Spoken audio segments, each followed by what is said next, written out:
Josh. Rosen! I think he's going to say Josh and we're going to get so Rosen! Mika Fitzpatrick. Had traded the 7th pick to the Buffalo Bills. With the 7th pick in the 2018 NFL Draft, the Buffalo Bills select Josh Allen. Oh! Fuck! Fuck! So the kid from Fresno who played his college ball in Wyoming is going What are we doing here? New York, hoping for all Bills fans that he is the second coming somehow, someway of Jim Kelly. Just let your soul go. Just let it shine through. Just let your soul, baby, feeling oh so silky smooth. Just let it shine through. Just let your soul go.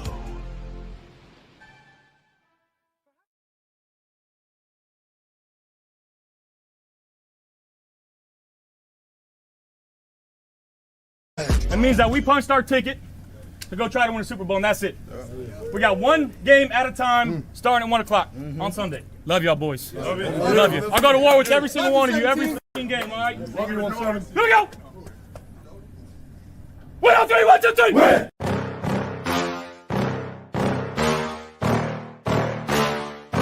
Yeah. Please tell me that I can't, that I won't, that I fail, that I'll never make it out, yeah. Please tell me all the bad, never good, fill my head full of every single doubt, yeah. Please say any negative thoughts, I pop off when I hear people say I cannot. I get off to the thought of proving everyone wrong, I won't stop to the top, so you better back off and get lost. I'ma stay loud, stay proud, never running out, never heading south. I'll be spreading out, call it word of mouth, can't put me down, I'll be getting loud. You can have me douse, not what I'm about, have your fucking cloud. It be raining now, I keep making sound, go another round, bitch I'm legend bound, can't stop me now. You don't wanna fuck with me, a slow burn like a disease. Just tell me that I can and show you things that you couldn't believe. Just tell me that I can. Just tell me that I can. Just tell me that I can. Just tell me that I can. It's showtime.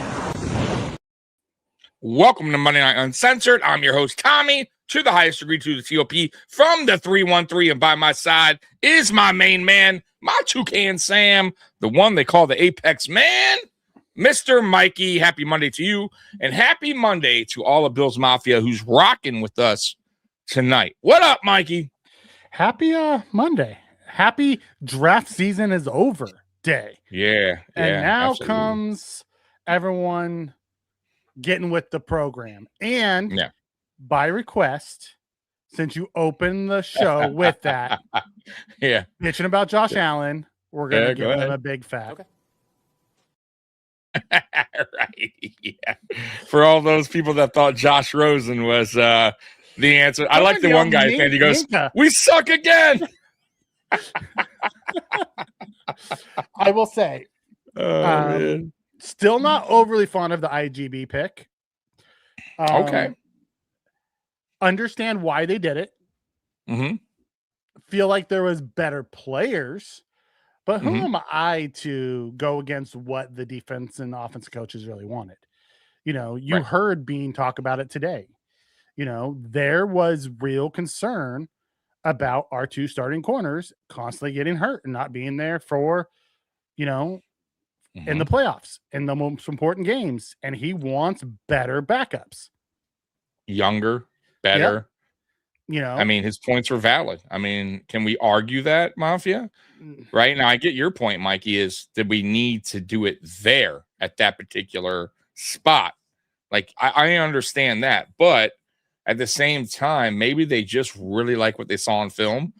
His physical, you know, how physical he is, you know, with man coverage. They liked his upside and potential, you know, starter down the line. Now, you know what's crazy? What I think, and what most Bills Mafia is not really taking in consideration is, I I don't really necessarily believe that Maxwell Harrison has stamped his ticket as a CB2.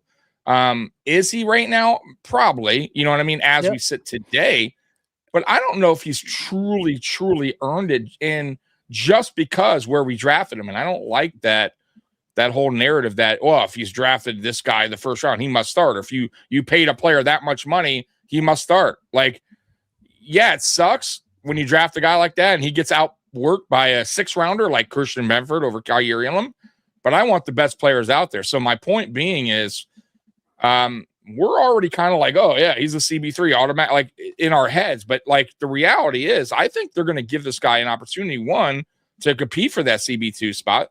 And two, we don't know if Harrison will be, the way he started off last year with injuries like that. Will he even be healthy to start the season? Because as of now, he's gotten hurt a couple times already. So, I will say this about IGB2, what I like.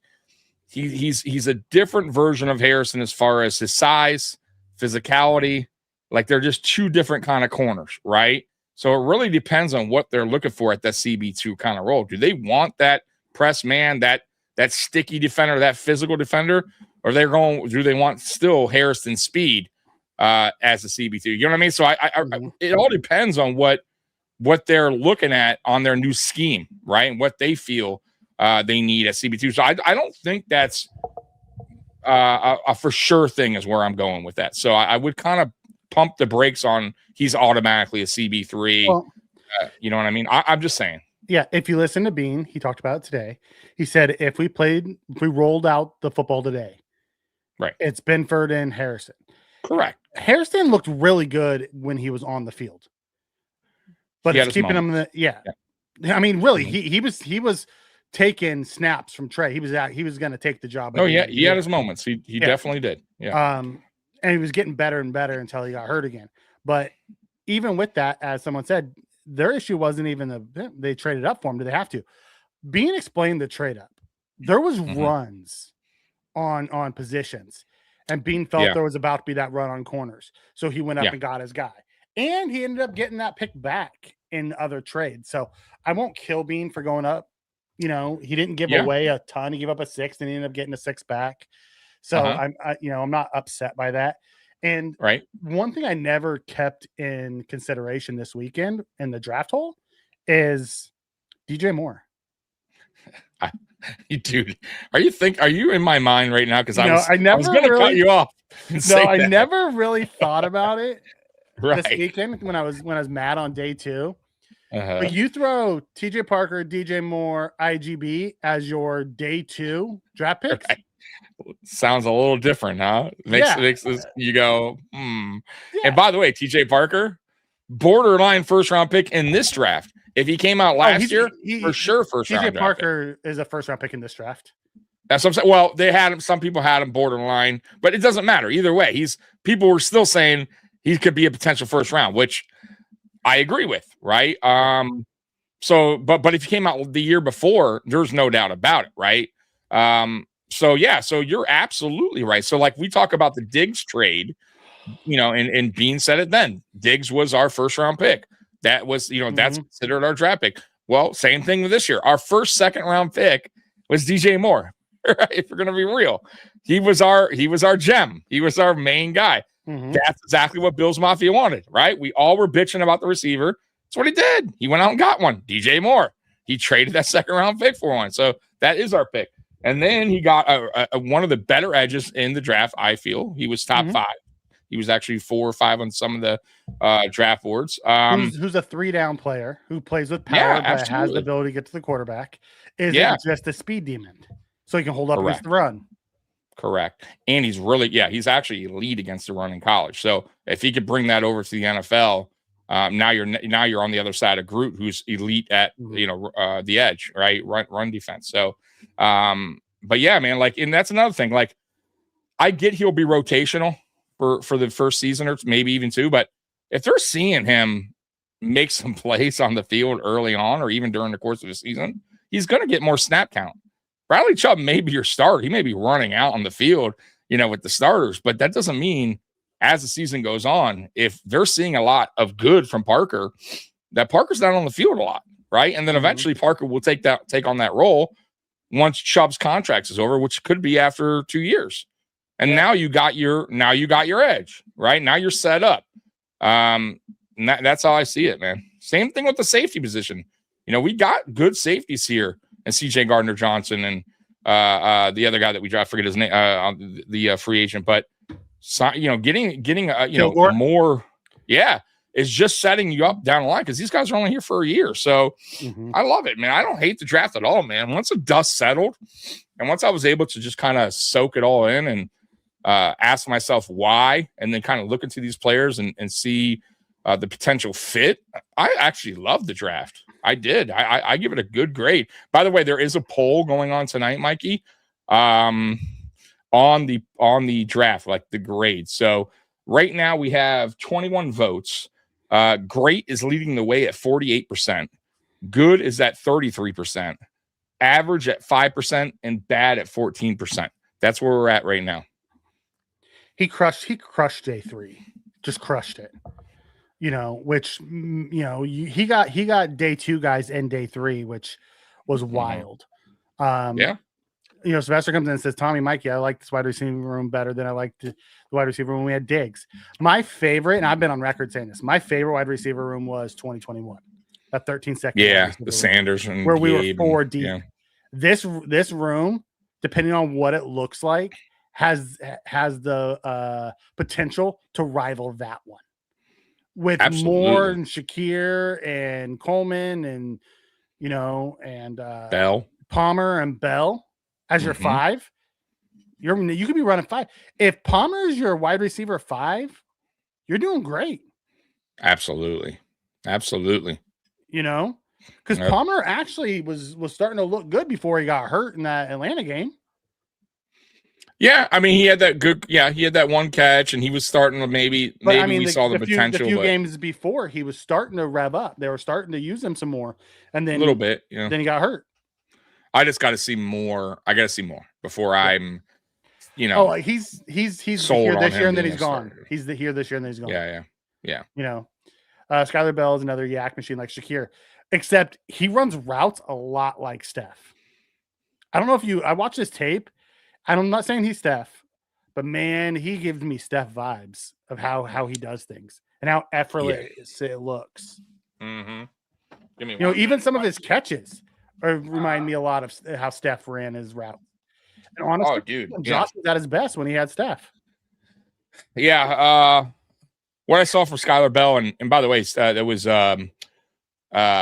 Steve Smith's favorite receiver coming out of the draft this year. And I Steve Smith knows this stuff, right? Like there's one guy that can evaluate a receiver and that I could listen to and go, okay, I trust his word. Is Steve Smith. And it was his favorite receiver coming out of the draft. I saw he did he actually had a video on it. They did a film breakdown a little bit. And the only thing that he was saying that he needs to improve on, he had some drops last year, but outside of that, the dude is crisp, man. Crisp route runner. Like his speed is crazy, bro. Like when he catches the ball, he just is like fluid. Like he doesn't really pause. He just like, even when he turned around, he's still he doesn't slow down. Like he just picks up that speed and goes. So that's something that we don't have. Like we don't have. Take Cole Beasley, right? Beasley, like if the ball was behind him, he would stop to catch it and then fall down. Correct. He was never fluid one motion. Diggs too. Diggs dropped a lot too. Yeah. Diggs got and didn't really didn't kind of want to play that physical kind of make more happen. Yards after catch. Sometimes he did, Diggs. I'll take that back. There was times that he did some yards after catch, but yeah, man. And also too with Bell, he didn't have the best quarterback play either. So he did very, very well with the quarterback he had. I think the guy definitely has a high ceiling here. A lot of potential in Bell. I'll be honest with this draft in general. There's a lot of potential in majority of the picks that I saw. The linebacker Orr, dude, I didn't know much about him. When I watched his film, I liked that kid. I drafted in every one of our mocks. I grabbed Orr.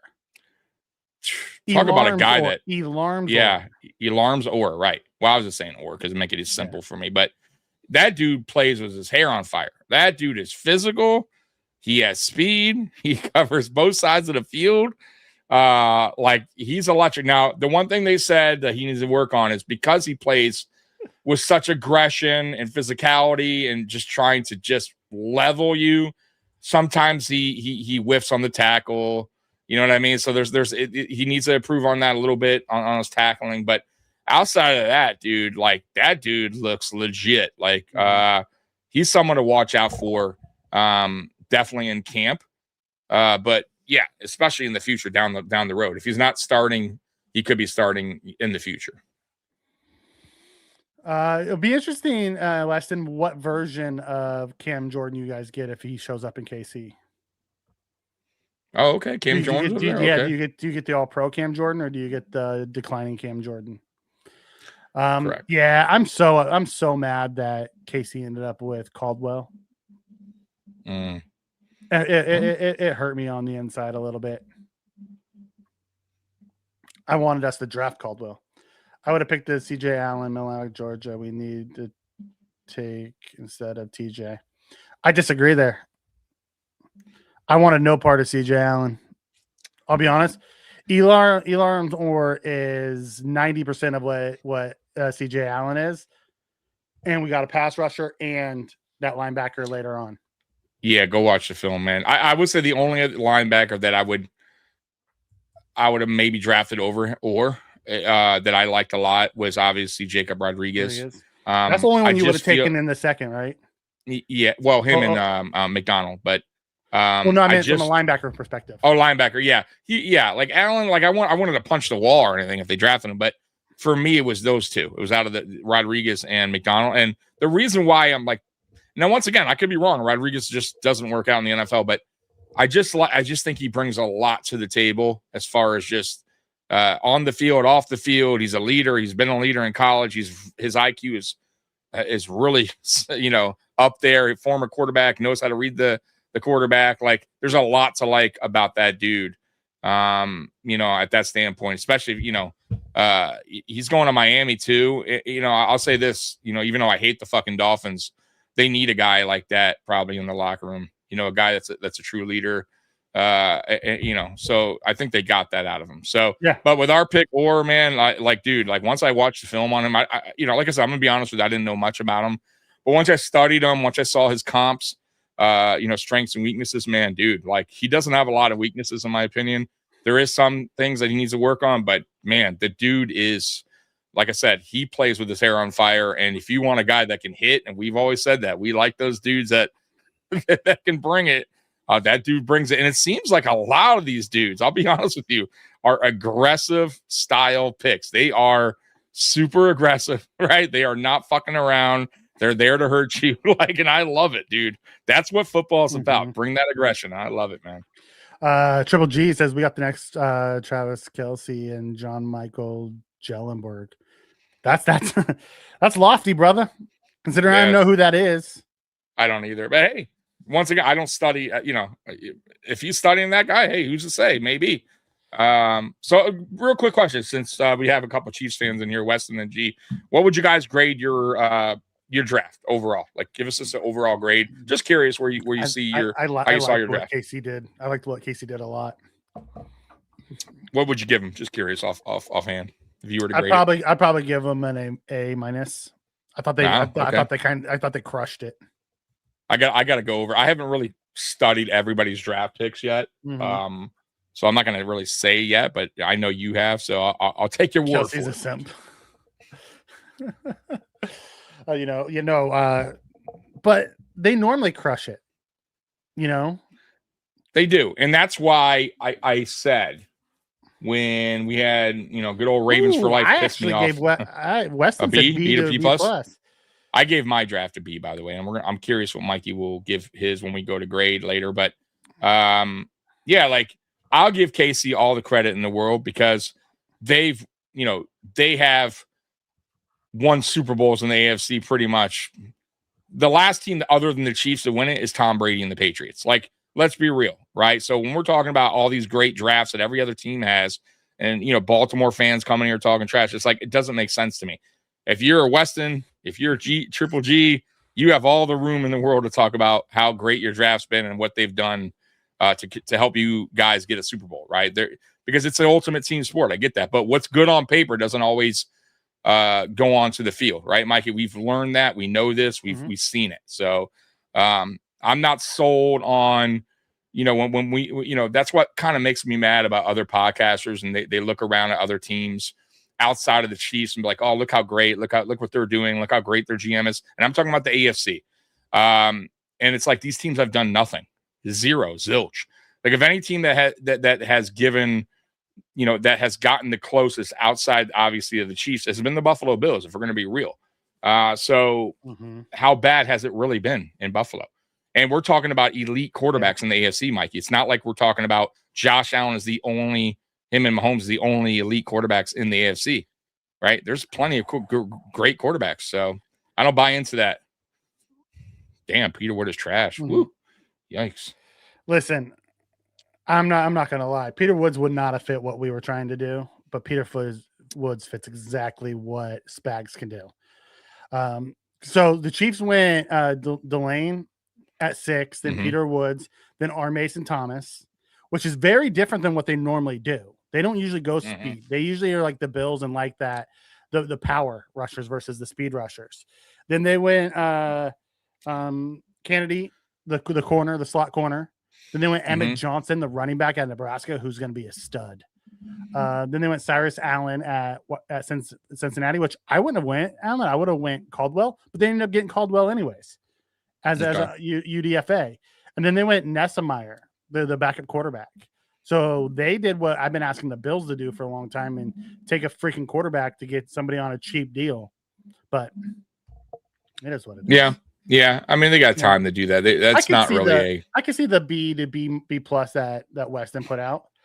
I think I'm higher on Woods, R. Mason, basically, like, I don't know that much about Delane, and taking a top 10 corner is risky.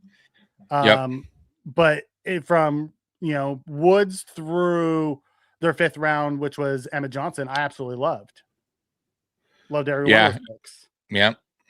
So what's crazy about our draft selection? I feel like, and I'll show you like some grades here on national media, but I feel like even with Bills Mafia, it's right now, it's once again, it's one of those things that it's like you either love it or you hated it, right? I'm not getting a lot of in the middle, so I'm getting a lot of like D's or B's, right? There's no there's nobody going to C plus, or it's just like you either hated it or you loved it. And it kind of shows here on national media.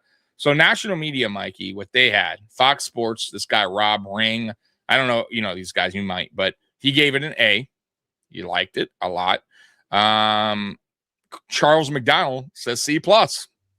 Didn't really, love it too much, right? Chad Reuter from NFL.com gave it an A.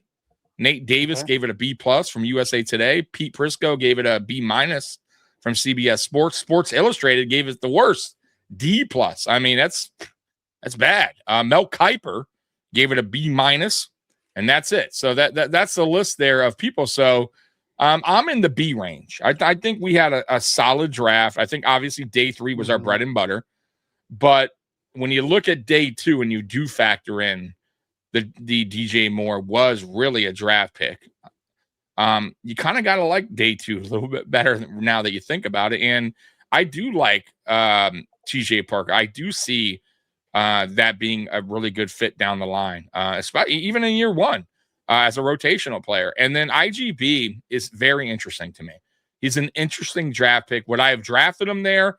Probably not. Okay, I'm going to be real. And I don't want to, we're not homers here. We're not going to just be like, everything's great. We loved all the picks. Like now that we're like, I think they probably, in my opinion, probably went in a different direction there and maybe got a corner later in the draft or, a little bit later down. But that's what they chose. And to me, they must have really liked him. He was on the board for a reason. The defensive coaches obviously saw potential there enough to draft him over guys that we potentially wanted. So I'm going to trust in Leonard. I'm going to trust in coaching staff, and I'm going to trust in being like I've been. So that's where I'm going with the IGB pick. Yeah. Okay. No bones about it says Caldwell was so good he got past 230 times. I don't understand them passing on him. He's basically Alec Pierce light. Everything you love about Alec Pierce, and he just got one of the highest bags ever for a wide receiver. He is that type of receiver. He's pure deep threat. And that's what he does. He's 6'5", runs a 4.3, and he's just a big play ability. He's not ever going to be a number one, but he's going to be an excellent, over the top guy. Yeah. Why he was passed on, I have no idea. I don't know, but it happens. So maybe there's something there that they didn't like in his pro day, or maybe he didn't do well in the meetings that they have, when they have the one-on-ones, it could be anything. There's always something. There's a reason why, or injury, could be a hidden injury. There has to be a reason why some of these players slipped and they shouldn't have. By the way, nobody has picked up that one guy, Xavier Harris. He's still unsigned UDFA. I don't know. I think teams are very, I don't know if someone's going to give him an opportunity, but we'll find out. Oh no, you're talking about the defensive tackle. Yeah, Xavier Harris. I guess there's still stuff pending. That's why. Right. So they're like, yeah, we'll just hold off on that because I think teams just don't want to. They don't want to hear it. He was a top 75 pick if he doesn't have that off field, but he still has some off field stuff. So Joey comes in and says it looks like Brandon started the draft and it sucked. And then all of a sudden he let the defensive coordinator take over. Nah, it's still, that's not how it works. But it's funny. Yeah. Real quick though, I want to mention somebody that we did invite to rookie mini camp, even though he's not a rookie. Jermaine Burton, very interesting here. Ooh, guy has off-field issues. I'm talking about off-field issues, right? And that's why I'm kind of going over to that road, or into that lane. Guy with a lot of upside. A guy from Alabama who was a really good player, but had some stuff going on there. Went to the NFL. Maturity issues, kind of like Keon, not showing up to missing a team bus or a team flight or something like that, or missing. And then spotted at a casino after he got suspended, the day after, wearing the same, just not good, not what you want. The maturity is really what's hurting that guy. And then obviously he had some other stuff, off-field stuff with his girlfriend. But this, I want to ask you once again, this is kind of showing the direction the team's kind of heading into, where we're giving players an opportunity that McDermott would have never. That have potential. Not all choir boys. We're giving these guys an opportunity to prove themselves. CJ Gardner-Johnson would never be on this team. And then everyone was like, "Oh, that's it. It's only going to be C." Well, here's another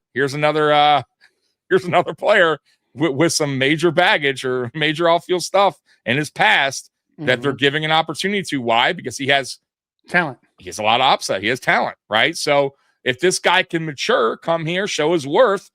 Mikey, what do we got? What do we got? It's a lottery ticket. It's a lottery ticket. It's a lottery. Absolutely. So I love it. I love that. Joey, you're looking at for just this year. If you wanted to draft just for this year, I understand your issue with TJ Parker. They're looking 2-3 years down the road as well. And Bradley Chubb's going to be gone. And they want that running mate for Greg Rousseau. That's why they didn't go with they wanted someone who could be out on the field for all 3 downs if they want him on there. All the guys, Hal, R. Mason Thomas, all those guys don't play the run very well at all. So I understand you wanting a bendy edge speed rusher to give us a difference, but they're telling you, and this includes our new defensive coordinator, is telling you he doesn't want that. They want the power to speed combo. They don't want this edge guy. And I think that's really where a lot of the frustration came from Bills Mafia this weekend. Was they wanted the 2-gap nose. They wanted the NG edge rusher. Our defense isn't going to have that. No. Here's what I'm seeing, Joey, and then Mikey. So we talk about how poor the run defense has been, right? Under McDermott. By the way, 4-3. Same thing under McDermott. He didn't want, a nose tackle. Come on, let's be real here. Now with this, we're going to a 3-4. Now, here's what that does, Mikey. So let's start with the players they drafted first of all. TJ Parker, I just mentioned that earlier. Excellent run defender on the outside, right? You also got Gregory Rousseau, excellent run defender on his side, right? So you're covering the boundaries, right? You're covering the edge, right? Right there, you're locked in on against the run, right? Then, right, you got 4 linebackers on the field, right? You draft Orr, who's, guess what, is an excellent run defender, right? So on top of that, Dorian Williams, very good run defender. That's actually what his game is. That's what his game is. Also, Kilgore, who drafted safety, excellent run defender. I know he's a safety, but he can also come down the box. Bishop, excellent run defender, can also come down in the box. So you're talking about a 3-4 defense now. That's and what they're doing is they're building up not only speed, but they're building up guys that are aggressive, guys that could tackle, and that have proven they could tackle. So we'll find out if that nose tackle, is still something that we're hurting. But I don't know if it is, because if we got all these guys surrounding that box that could tackle very well, that are great against the run, that may be the problem solved right there. And that's, I think, what they're leaning towards, Mikey. And that's probably why they didn't go nose tackle or one tech. And they still like what's his name there? Deion Walker. They're going to keep him there. So because they like that pass rush. They also like Mathis, who is that. Oh, Mathis as well. He is. Yes. Former 2nd round pick. Who is correct. That 2-gapping nose tackle that everybody wants? No one likes him. He showed flashes, by the way. He showed flashes. Nobody really, like, the fans don't like him, but they like him more than the fans do.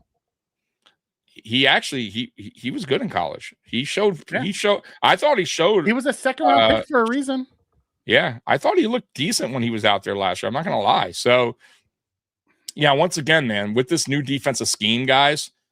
Very interested to see how now this defense plays the run, right? Because I think it's going to be night and day, in my opinion. With the players are selecting, it just seems like that's the route they're going, right? They're stacking that box with physical, fast linebackers. By the way, too, these guys, Orr runs like a 4-4, 4-5. Like, that dude's fast. Like, we're getting fast, physical, aggressive defense. I love it, man. I do. Absolutely. Yeah, I'm a fan of where they're headed. And I know one of the biggest issues with Parker was everyone's like, we drafted a backup, but being talked about it. No. There's gonna be times that they put Groot down at the 4-eye, and you're gonna have Chubb, Groot, and Parker all on the field. There might be a time where you have Parker and Groot at the 2 edges, and then you have Hoyt and Chubb coming off the edge. Right, I forgot about Hoyt too. Hoyt, who is a unicorn on defense. Like, I think, and I'm glad you brought him up because he's another guy that is physical, can play the run very well, right? You saw, matter of fact, when Hoyt came in last year, even though it was only a game and a half, you saw the difference right away. But you saw it. You saw the aggressiveness. You saw his tackling ability, right? You saw that defensive line play with a little bit of a different kind of energy and teams weren't really doing that well when Hoyt was in there against us, right? They weren't gashing us. It just sucks that he was only in there for so long, but he's returning. So we got I think we have a lot of good players down on that line now. I really believe in that, what they're building. All right. So we have a few questions in here we want to get to, and then we'll get it. So Joey comes in and says, what do you guys think of the D tackle we got from Penn State? Most of the players we got are for the run, and they still have the ability where they're definitely going after that. Listen, he's going to play probably the 4-eye, he's gonna or the 3/5 Durant or whatever. He's gonna be behind Ed Oliver, right? Or they might slide him out more. I don't know. Depends on how his run stopping ability really is. He's a pure pass rusher, D tackle. Yep. And we have TJ Sanders, we have Oliver, we still have Dwayne Carter. We have other bigger guys who might be able to play the run better than this guy. He's an undersized pass rusher. This guy might be a designated pass rusher on passing downs. He might not come in on run downs, and that's fine. Having the ability to have a a havoc wreaker on the inside is never a bad thing. Yeah. Another guy too, by the way, who seems who has a very serious attitude, like very serious demeanor. The dude just seems like he's about business and let's get to it. Yeah. It just, I mean, that's what he came across. And I don't know if you saw the interview I sent you, but the dude just seems like a very serious guy. I'm ready. Let's just fucking play football. I haven't listened to a ton of the players talk yet. Oh, okay, dude. Yeah, man. It's the same stuff. Talk about it. Sometimes not. Sometimes you get a little bit. Yeah. You kind of see their personalities shine a little bit in some of them. I know that doesn't mean too much, but sometimes you can read into it a little bit. I like it. I don't read into all that type of stuff, but that's why I have you, because you do listen to all that type of stuff and you tell me all about it. So you give me the updates on that. Cole wants to know, what are our thoughts on Skyler Bell? Do you want to start or do you want me to start? Oh, go ahead. You just start. All right. So we started this off talking about Skyler Bell a little bit, and really it goes back. He gives me the vibes of Stephon. He seems like a kind of a mix between Stephon and Shakir, right? You get that, you get the yak of Shakir, but you get the routes and effortlessness of Stephon when he's running routes, and his ability to have a very wide catch radius. Because say what you want about Stephon Diggs, his radius was extremely wide. He always, like, when he had a chance to go get the ball, he went and got it. He is a smaller guy. He's 5'11", 6 foot. 6 foot. Barefoot, he's 5'11" and 3/4 or 5'8" or whatever. With cleats on, he's 6 foot. So I'm excited. I think he has a real shot at taking over wide receiver too. You'll have Moore, you'll have Bell, you'll have Shakir. Like those will be your three, and then I think you'll use Coleman and Palmer throughout. But I like what the kid brings. He looks like he's gonna be really good. Also, he's a cheap contract. On top of how good he could be, everyone consensus board had him as a late round 2, early round 3 grade, and we got him in the 4th. It's a steal. Just like we got Shakir in the 5th, which was a steal. Yeah, it's absolutely a steal, in my opinion. So he started out at Wisconsin. Where he went to college initially. His best season there was 444, and then he went to 296. Then he went to Connecticut in 2024, 860, and then last year was his breakout year at 1278. Yards receiving, he's around that, I would say 13 range, 13.2 to be exact. But for me, he brings very good. He's a crisp route runner, and he doesn't lose his speed. Like when he gets the ball, like he is. And that's why they love him on those screens. It's almost like he's in motion as he gets the ball. He just doesn't lose a step. Steve Smith showed this breakdown where the ball was kind of like behind him, where he kind of had to turn around for it, and he just was so fluid in his footwork that he was just kind of still on the go, even though he had a kind of plant, but the way he shifted his feet, he was still in motion. Like it was pretty. And Steve Smith was just like, man, I can't, like, that's unreal. That's tough to teach. And that you got to love, because he has a 4.4 speed. And also, by the way, it shows on the field. So sometimes it could be deceiving, because these guys can go to the combine, run a 4.3, 4.4, but it doesn't always translate on the field, right? Some guys have long speed, some guys have short speed, So this guy here, it shows on the field. Like, that dude is just fast. And that's something that we've been missing too. Over the top, a guy that can, yards after catch, also fits what Brady likes in the screen game. And maybe when you have a guy like that, you can kind of maybe use Shakir a little bit more than just screens. Now that you got a guy that specializes that, in that as well. So I like it. I like his overall game. Like Mikey said, I feel like we got him. That's a draft steal, in my opinion.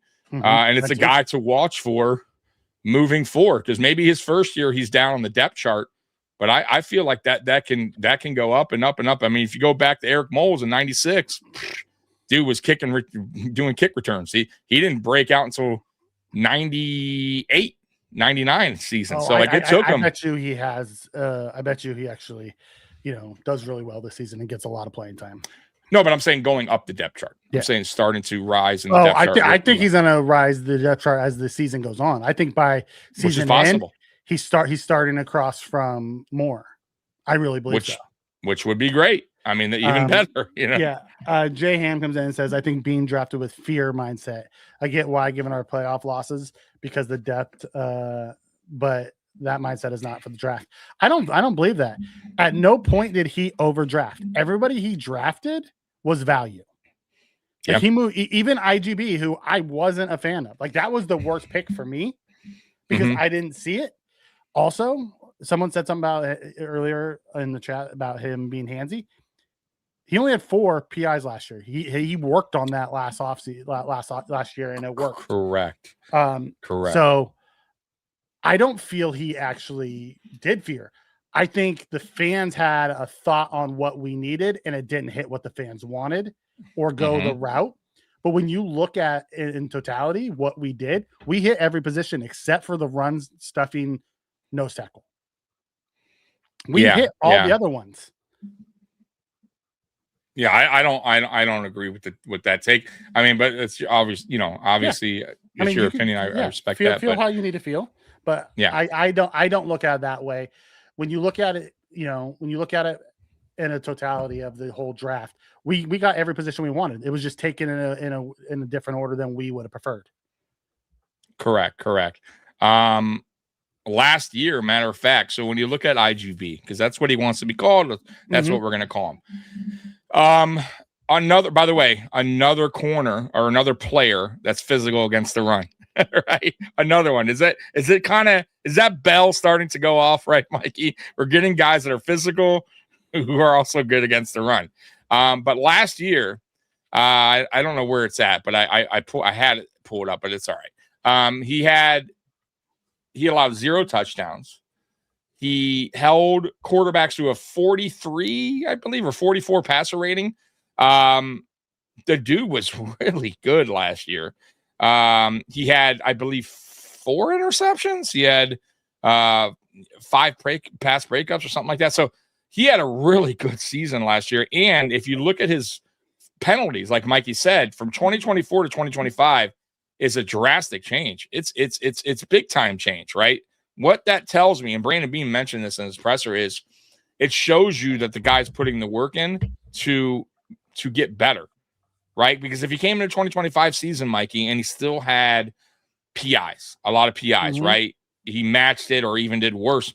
Then you're looking at a player where you're going, he's not trying to get better, right? He's not improving in his weaknesses, right? But for me, that shows growth. And that, for me, that tells me, okay, when this player gets to the next level, what's he going to do now, right? Is he going to work with these coaches and get better at his craft? For me, it sounds like he can, and he will. And that's what I like. So I don't hate the pick at all. And I still feel like this guy has a potential to be CB2. So, and I like Harrison. I do. But I wouldn't stamp Harrison for sure as our CB2 heading into week 1. So let's see what happens. I'm just throwing that out there. I could be wrong. And if I'm wrong, I'm wrong. But also, you better be wrong. Why? Who cares? I just want the best players on the field. But for me, another bad look. I don't give a shit about bad looks. I care about winning. And I want you to be wrong because I want Harrison to be good. I do too. But I'm just saying, I just want the best players on the field to give us the opportunity to win a Super Bowl. Outside of that, I don't give a fuck about, if you paid a player. Like IGB's height better than Harrison? I do. Absolutely. You prefer the big, longer corners than you do the short, faster corners? I've always have. Always. So, and again, that's back to 6 your foot preference, 2, right? Right. Yeah. What's his height? I think 6 foot. Why I wanted Trey Amos as well last year rather than Harrison. Like so he's 6 foot. Amos 6 foot 2, 6'1", 193 or something like that, and I thought would fit perfect. And then we went with Harrison, who's smaller but faster, and is makes plays on the ball. He's smaller, faster, and he's really thin and lower body. He's and remember, he got his leg injured right away. And I'm not saying thin players always get hurt, but this guy's a little bit more, a little bit more weight to him. I'm not saying he's big, but he's 6'2", 190, and he's very good against the run. Remember, the knock on Harrison coming out was what? Tackling, right? He wasn't the greatest tackler, right? IGB is a good tackler, right? So there is a big difference there. Harrison needs to work on that still. IGB, he already has that set, right? He can get even better. So also, to Bean's point, and we talked about this during the course of last year. I mean, from week 1 on, we don't have corner depth. We are thin, right? Trey White's in. Now Trey White's out. Now we have to put Dorian Strong in. Dorian Strong gets hurt, remember? Now who do we got? Now we're going here. Now we got to put Dane in. And then we head into the playoffs. It was Ingram. Yeah, Ingram. Yeah, but then Dane Jackson had to come in at some point in the playoffs. And then like we were just getting thinner and thinner and like, and what's everyone crying about year after year? Why do we keep going out and getting all these old guys or these old Bills players? Why can't we go youth? Why can't we have these kind of depth? Well, now we're getting them, and now it's not good enough. It's like, guys, we're loading up for the future. We're loading up for the future and the now and the future, and we're getting younger, and we're getting guys that are fitting now into the new defensive scheme. So I guarantee you guys in 2027 draft, it's not done. They're going to continue to work and bring in these players that fit in that scheme. Go ahead, Mike. I can also see us going more offense next year because we're going to. Sure. Our offense is starting to get older. Like that's the thing. Our defense got really old really fast. So we spent the last 2 years drafting defensive players to change it over. Our offense. Well, I mean, scheme in general. I'm saying offense is borderline there. With Durant getting older, with Spencer getting older, we don't know what's going to happen with Torrance. We don't know what's going to happen with the left guard. They're both on 1-year deals. Our wide receiver room is going to be changed over because Palmer's going to be gone. If Coleman doesn't hit, he's going to be gone. That means you're going to have Bell. You're going to have Moore, and who's getting older, and you're going to have Shakir. Yeah, which is young. Shakir is young. Obviously, DJ Moore's still kind of young, and Bell's young. So. But I get your point. They probably will shift over to the offense a little bit more. But my point being is they're on this movement now. Yeah. Right. They're trying to not get to continue to be in this position where they got to keep going back in getting older players. Yeah. He wanted his retreads. He loved his retreads. He wanted his retreads. They knew his defense. He didn't want the new guys because they didn't know his defense. No. Nope. James says, I promise, watch Jackson Ecker's tape. It's electric. Reggie Dillon be an afterthought. He may even take. I'll have to watch tape on the fullback. I hear it is electric. I've heard a lot of people say that. That's him, right? The Acker guy, right? Yeah. I think it's him. So the undrafted free agent that we got. Yeah, he's a tight end / fullback. And he's gonna be a fullback. They've already come out and said it. So he's an interesting player. So he can also catch, which makes it even more interesting because Reggie Gilliam wasn't much of an offensive weapon. They could actually maybe use this guy, at times as a weapon out the backfield as well, since he's a former tight end, or he could play tight end. So interesting, very interesting pick. Yeah, I could see that working out. Ogunjobi's gone. Yes. Yeah. One-year deal. Matter of fact, I'll be interested to see if we bring in any veteran DTs because we're 5 deep at the DT now. So it'll be interesting to see if we do bring in any. I'd still like us to bring in one. Running back room looks insane right now. To Cook, Davis, Johnson, Gore Jr., undrafted Reed. Yeah, Reed is just a small guy, but man, is he electric. Be interesting to see what Reed can do. Getting Skyler Bell hopefully means no Brandon Cooks. Don't be surprised. We might carry more than 5 receivers now. We might carry 6 receivers. And Brandon Cooks, because Bean came out and said today he doesn't feel that Skyler Bell is a vertical threat. He can do it, but that's not like not what his calling card is in this league. So he might want someone like that. Yeah. Or maybe it's McCole Hardman. Who knows who they're going to go with? It might be Burton if Burton does well. Because that was one of Burton's calling cards coming out of Alabama was, the vertical threat. What could you see the Bills? Because they have a little bit of money, and I know they're going to wind up signing some free agents. what position do you think they would be leaning towards? So I can kind of pull this up and we can kind of go over the available free agents. Like, what would you like to see here? I can see us bringing in a veteran linebacker still. Linebacker veteran. Okay. So I can see us bringing in a veteran corner. Okay. I can see us bringing in a veteran receiver and a veteran defensive tackle. Okay. So let's take a look. Those are the only positions I really see us going. I don't see us, that has a true shot at making the roster. So who do you like here? These are linebackers available. David and Wilson both retired. If I like, a lot of people like Okereke, a lot of people like Wagner. If it was me, I'd probably bring back Milano. Okay. On a cheap deal. I would love to see what he looks like, because say what you want about Milano. Milano's, is aggressive. And you have backup linebackers. So if he gets hurt, oh well.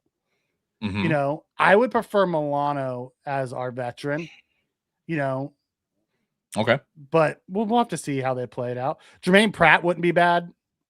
Okay. Right here. Yeah. He's Anybody more of a else here? downhill guy. Shaq Thompson. What do you think about him? He wants to be a starter. Shaq. I don't think he's gonna have that opportunity here. He's having a tough time right now. Teams aren't really jumping the gun. All right. So what other position did you say? Let's go corner. Because we have two rookies as our backup corners right now. All right. So here's got Lattimore, Diggs. No. Diggs. Ward. There's Trey. I don't think Trey's a fit right now, to be honest with you. Especially what they're doing. I don't think Diggs would be a fit here, and just in general because of how his brother left here. And all the shit he was talking about. Yeah. There's that.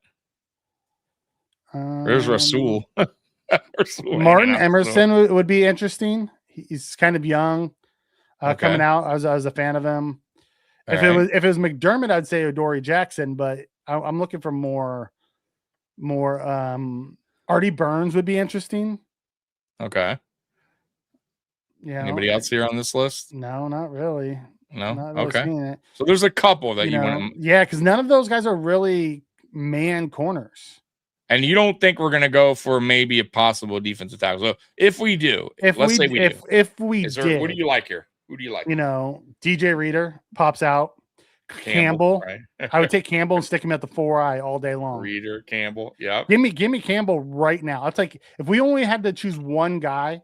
Yep. Absolutely. Campbell would be the guy I would sign. Yeah, I'm with you instantly, without a question. If we could only sign one more guy altogether. Right. Greg Gaines would be interesting. Okay. Keep going down.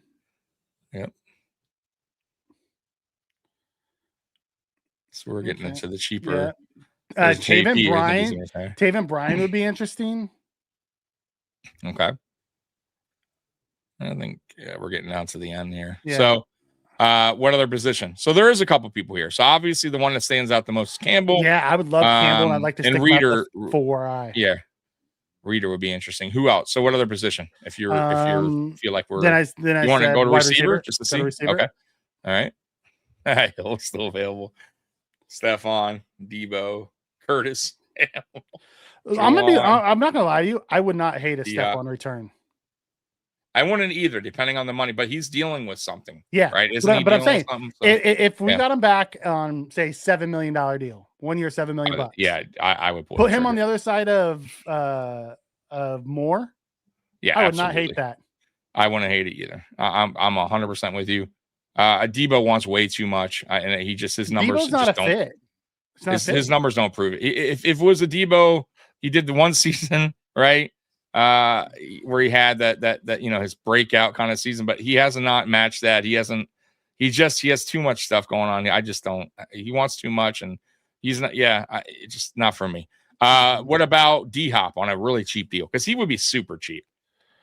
If we sign D-Hop, that speaks to Coleman. It'd be late, and that means Coleman didn't look good during the offseason. Okay. Because that's Coleman. What D-Hop does is what Coleman would do for us. I want to throw one name out there. Von Miller said he in a video because he was doing some. I'm not stream gonna that lie, I would come. not be upset with a team-friendly Von Miller deal. Duke got 9 sacks last year. Bring him in and make him D end 5 and let him just be a designated pass rusher. Okay, so the players here on receiver, Diggs, you would give an opportunity. Who else? I would give Tyreek Hill an opportunity if he was healthy.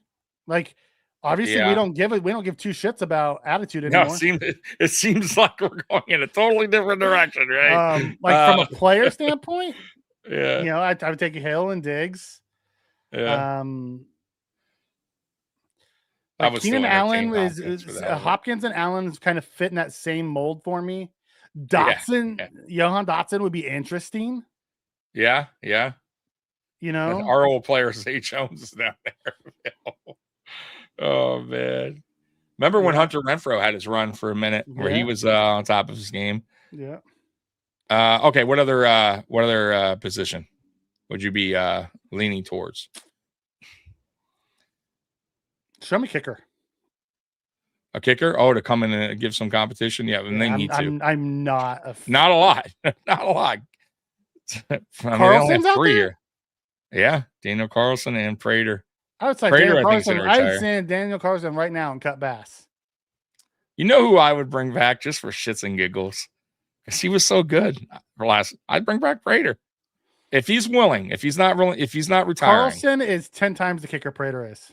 No, yeah, you're right. If he's, I'm with you, but I'm just saying I wouldn't even hate. Let's say Carlson goes somewhere else. I would not hate bringing him back just for the competition, because if Tyler Bass cannot beat out old ass Matt Prater in training camp, bro, you got to give up on Bass. The point, all right? You know what I mean? So, is that it for the position group, or is there any other? And Joey, yes, that's kind of what they were missing though. McDonald wouldn't get enough run here. That was my only issue with drafting McDonald. We're not gonna sit in a 3-4 45 50% of the time. We're gonna sit in a true 3-4 probably about 20% of the time. And he doesn't give you the pass rush, upside that some of the others did. So I don't see us getting an ROI on the McDonald. I said that going into the draft. Yeah. I can also tell you about Texas. Their defense may be legit, but they also can't put points on the board. So, for as well as their defense was, they struggled big time against the Patriots. And what did that do for them? Right. And it wasn't like the Patriots offense, by the way, was electric either during the playoffs. So, you got to be well-rounded in this league for the most part to get it to a Super Bowl. Yeah. I mean, it's very rare that a team is one side of the ball that's dominant and the other side is average to below average and they get the job done. There's only been a couple teams. Very, very rare. Yeah. So in today's NFL, man, you have to be well-rounded. All right, we're 15 minutes behind in the chat. We gotta get caught up. Yeah, go ahead. It says the way I look at it this way: Leonard now has all the pieces with our DBs to run the scheme however he wants. He won't be limited by players. Absolutely, and he's like 5 or 6 deep at safety, which is wild. We ran into problems last year needing safety help, and we don't have that problem this year. That's for damn sure. Do you guys want it from 18 penalties the year before to 4 penalties last year? Yeah. I want him to stay physical, and I'll tell you, don't be surprised if we have more PIs this year than we've had in the past. Yeah, it's going to be part of our scheme. Who's physical corner? You know who's a physical corner and doesn't get a lot of PI calls? Sauce Gardner. Super physical. Super physical. He's very handsy. Stingley. Right. Yeah, all those elite corners are they get away. Yeah, and they get away. They don't get a lot of penalties called. So just saying, if you could teach your guy to be physical, they know how to get away with certain things, right? Like when you're a little handsy. And Sauce Gardner and the other players Mikey mentioned, they know the technique, right? To be a little handsy but not get the call against them. So it seems to me like IGB got that down in 2025, and he'll get better, once he gets to camp and they work on that, Spin, we need to next year, not this year. Next year we'll need to get some youth in the O-line room. We will again. Yeah. And maybe use a day 1 or day 2 pick on another O-lineman to bring in, because yes, we have 2 elite tackles right now, but Dion's Mhm. gets a year older every time. So, and we have been stupid lucky with how healthy our offensive line has been over the last few years. Absolutely. Yeah. You know, like they don't miss a ton of time. They don't. So, Nope. you know, our draft should be mainly defense every year. I disagree. I think we need to start, investing more in the offense as Josh gets older. We gotta take a little load off of him. We should be investing day 1 and day 2 picks in offense of skill players. We shouldn't be waiting until day 3 skills players. You're right. You're right, though. Next year, I think we did it this year because of the defensive change. Last 2 years, years, changeover and the scheme is different, and they need players to start that fit the scheme, right. So I think they added a ton of youth, and we have young players too already on the team, to be honest with you. So on defense side, so Mikey's right. I think next year is where they're going to probably shift back to the offense, start concentrating on things that like players that are getting older at their position, like Dion Dawkins, and mind you, we still got some guys that are question marks, like Grable could take over, and like he's been, people are kind of high on him. So, but you're right. Like we need to start focusing now on on offense, and I believe they will. I believe Brady will get that. We'll be a little happier on draft day next season. Yeah. Player from Wisconsin. Yeah, we'll have to see how that plays out. DJ Reader, Brandon Cooks is the 2 spin wanted. Time for Steph to go to KC. Wouldn't be surprised. I think Tyreek Hill's going to end up back in KC personally. That's just my two cents on the. It on the seems take. like it. Yeah. I mean, ideally, like if you're going to pick the best fit for Tyreek Hill, honestly, it's probably LA. Put him between Puka and Devontae and let him be the slot guy there. Oh, that'd be just disgusting. Dangerous. Good. We already have 2 kickers on the roster. Okay. I'd like us to have a better kicker. If we could have Carlson, I'd take him over either one of our kickers on our roster right now. Right. Bass must have had dirt on Bean. It's wild to me. Bean loves that guy. I don't get it either. He just loves him. I don't get it. But but I will say this, to Bass's credit, the last time Bass was really on the field, not the preseason, but regular season, he actually had a way better second half to that season, turned it around, made some big kicks. So maybe he's still looking at that as he had a turnaround season, just got hurt. Let's see what happens. But I'm still iffy on him, I'm not going to lie. Yeah. DJ Himden says, good evening, guys. Slam that like button and subscribe if you haven't. I graded our draft as an A-. My only disappointment was not drafting a big man in the middle. Which is most people's, right? I think that's a lot of people. I will tell you, my draft grade is between a B+ and an A-. Nice. I never thought we were going to get the big fat guy in the middle. I thought if we took him, we were going to take him late. And I wanted Corleone or Jackson, who went in the 4th round. I probably would have taken Jackson at the pick we took the tackle. But teach their own. He came back and got us another D tackle. The update on the poll, Mikey, is great 24%. It has fallen. Good at 47%, average at 18%, and bad at 10%. So that's good to see. That's Bills Mafia is not so upset about the draft. It seems like good is going to probably lead the way here. But right now it's at 47%, 50 votes in. Sandra, I'm with you. I would not mind having Vaughn come back on a team-friendly deal to be a designated pass rusher for us.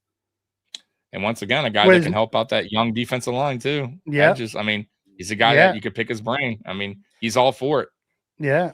And moving to this new scheme actually might fit him better than what we did in the past.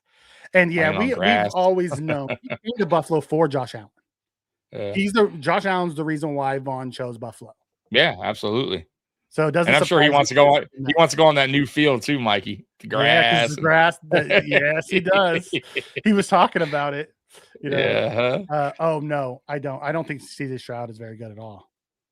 I think he had a really good rookie year, but holy crap! A player I was so wrong about. Remember him, Mikey? When I was like, dude, he's gonna be. Remember that? I was like, dude, he's the real deal. After his rookie year, I'm like, he's gonna be dangerous. He has really fallen off a cliff. since his rookie year. I do not know what happened to him.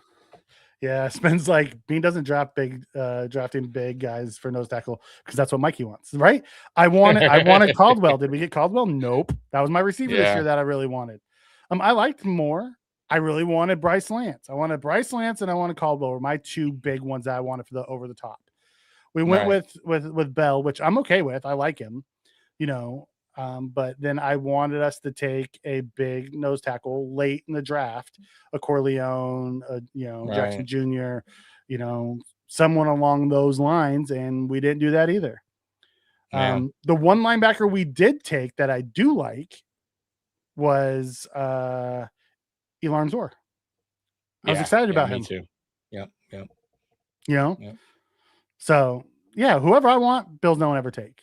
Just the way it is. Jeff tells me Joe Andreessen has been marked safe. No, I don't think so. I don't think he's marked safe at all. I think if he's marked safe, it's for special teams, and that's it. Like they've now put another body in front of him to actually play linebacker. Who had a better college career. Let's be real. And don't be surprised if Milano comes back and sits in front of him as a linebacker too. Yeah. And I like guys like that bust their ass and make the roster and all that. It's a good story. And he's not a bad player, but if you look at their careers in college and you compare their athleticism and overall what they've done, like Orr is just a better player. Like, let's be real. So I don't, it's going to be tough for Andreessen to get a jersey on game day. I don't even know if he makes the roster, but we'll find out. I think he'll make the roster because he's a really good special teams guy. Depends who they bring. If they sign a linebacker, it's going to start getting a little bit crowded. You know what I mean? They can bring it back Milano. Now you're getting a little bit deeper and deeper. Now you have what, 4? Because you want 4 middle linebackers. Yeah. So who do we got? We got we got right now Strong, Bernard, right? Williams, Bernard. Not Strong, Williams. Yeah, Williams, Bernard, Elarms-Orr, Andreessen. And then we have another guy who was on the practice squad last year. So maybe not. Yeah, maybe he will. Yeah. Yeah, maybe I'm wrong on that. Jets had a good draft, but they also had 3 first-round picks. So, Yeah, how do you what's your grade, Danger Zone? How you doing, brother? What do you grade your Jets draft? You want Jamin Sherwood? No, thanks. Appreciate the offer, though.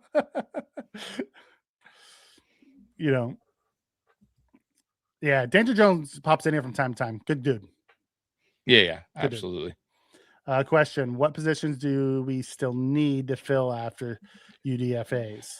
I would love to see us get a 4I. Go get us Campbell.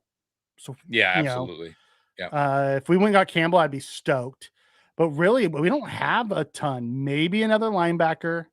I'd like to see. Like again, it goes back to what we said earlier. Maybe another D tackle. I didn't know where that. Yeah. Yeah. We might need another D tackle. We might need another linebacker. We definitely need another corner because we have just 2 rookies out there.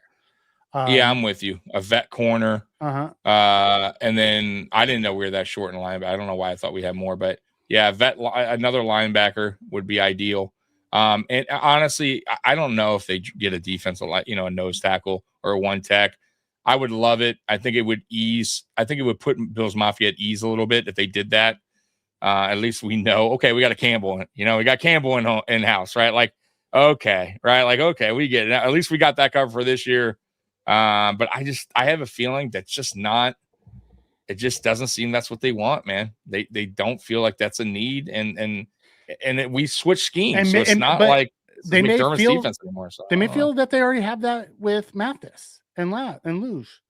They may already. Like, it's not that they may not feel like it's a need. Maybe they feel like they already have it on the roster. True. So there's no point in investing more into that as they have the guys that they want. Yeah. And I would assume that Leonard and the defensive coaching staff has looked over the current roster before the draft. Absolutely. And evaluated all the players and said, this is, in the film, I'm sure they watch film on each guy and knows what they could do, what they do best, what their strengths are, weaknesses.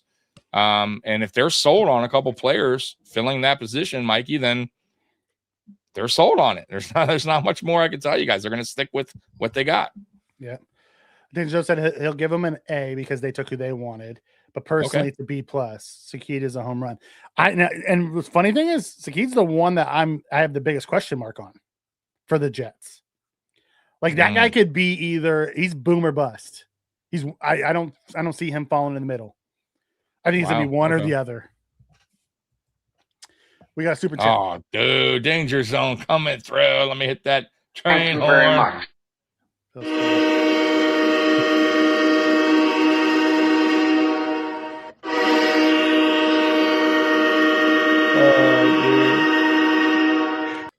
Appreciate you, man. Yeah, it says hit that like, you filthy Bills fans. Hide your tables. I'm in Oregon, so ski. So you know him real well. I'm in California, so I've seen him play a ton. You know, my biggest concern with him it's my same concern that we have with Kincaid. He's a slight build, and you know if he can stay healthy and they use him correctly, like he's a mismatch piece, very much like Kincaid is. You know, do you trust the Jets organization to use him correctly? That's where you have to come down to. Like, that's why I think he's either going to be, you know, like if he went to Andy Reid, he went to Sean McVay, he went to someone like that, I'd be like, absolutely, it's going to be a big hit. You know what player we didn't talk? So what happened to Kincaid? You know what player we didn't really talk about much, Mikey? What's your thoughts on Bowry? A guy that could play guard as well. So they see him as an offensive tackle, but he can also go over to guard. Big guy.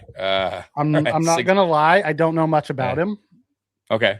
I was not doing any work on tackles. Okay. You know, so 6'5", 315. He could slide over to guard. They're saying, yeah. He's an interesting third round grade on him. Everyone had consensus had a third round grade on him. Everyone thought he would be gone in the early third. He was a top 100 player. That slipped, you know, to 102.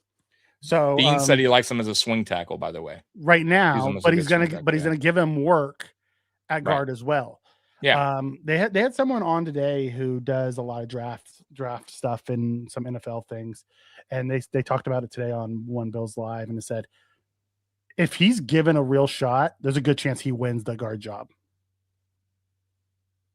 Wow. Okay. So interesting. I mean, right now, who would you think would be tops right now if we were to enter week one? Like who would you think is taking that spot next to Dion? Corbett, right? He's the most experienced. Yeah. Who's, by the way, not bad. Not bad at all. He's had a pretty good career so far in the NFL. So I don't hate the signing at all. So Corbett is right now the tops, and who would be second? Maybe Alec as we sit. Yeah. Okay. And I would go, it'd be 1A, 1B right now with him and Alec Anderson are the two. But I don't rule out SVP. I've heard his name thrown in the mix too. No, I don't rule him out. Like it's a true open competition on the left side. They're gonna have like Very 4 or 5 guys running through there. You know, to see who wins that job. I would imagine one of those two, Corbett or Alec Anderson, wins it, but we'll have to see. I mean, to hijack, carry on. All good, brother. Appreciate you coming in. No, man, you're always good here, man. You know that. Yeah. Brandon said 3 teams called about Coleman. One of them was the Colts. Brandon said we shut that down quick. Yeah, that was before the draft, though. That was at the combine. Correct. You know? They're giving him this opportunity. Yeah, they are. Now I know he was working with Stevie Johnson. He actually throws through a clip out on X today with him working with Keon on some routes or whatever. How to. It looked like it was more about separation. In the video clips on how to get early separation, which is I would say is the most important thing. What he's missing is what he's he has yak. I like it. Yeah, he has yak. They're talking about him also taking reps as a punt returner this year.